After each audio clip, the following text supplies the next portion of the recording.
What up, everybody? It's your boy, MC Inspires Black Superman, Mr. Health and Wealth. You know who it is.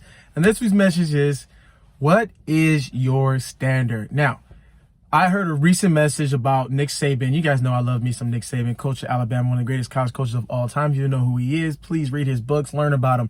He had a standard, and what made him such an excellent coach, not only just when it comes to winning championships, but pouring into his kids, is he set a standard from the very beginning, a standard of success, a standard of leadership, a standard of morals and principles, things of that nature.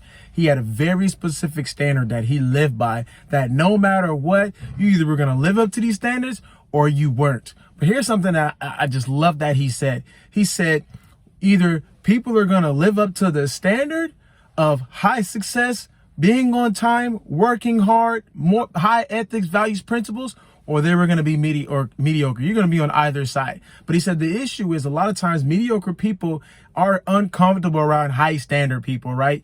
Average mindset, mediocre, just I'm going to do just enough to get by. They're not going to be able to sustain and survive in an environment of high standards. That's why when he poured into his kids, he said, look, I can get you to the NFL, but I want to work on you. I want to work on your attitude, your brain, your heart, your work ethic. Let me keep your standards high, so when you make it to that next level, it's still going to be easy for you to transition. But he said, look, there's no way I can get people who are average or mediocre to blend with the people who are high standard. He's like, it doesn't work. There's always going to be conflict. He actually said, I'd rather take a whole team of mediocre than try to blend high standards and mediocre, because he's like, it would drive me crazy, which is madness. But it's like, I understand where he's coming from, because I've been in those situations where I started to grow up. I started to mature in life and business and relationships. And I saw that a lot of mediocre people I was around, no fault to them, but they didn't want to read books.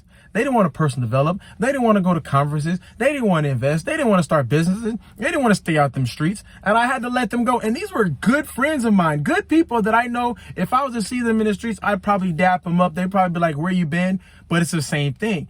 I saw that their standards, their mediocrity was changing me and causing me to go down in my standards. And I had to let that go. And that's what happens sometimes. You have to let go of people who say, you know what? I want to stay mediocre. I don't want to grow. I don't want to personally develop. I don't want to get better. I don't want to succeed at the level you are.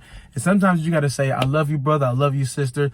But I'm going to keep my high standards rather than lower them, so you can meet the bar, so you can feel comfortable. Get around people with high standards. Get around people who want to eat better, say better, live better, and lead with love. Get around people who want to become the best version of themselves, and keep the standard high. That's what I got for you.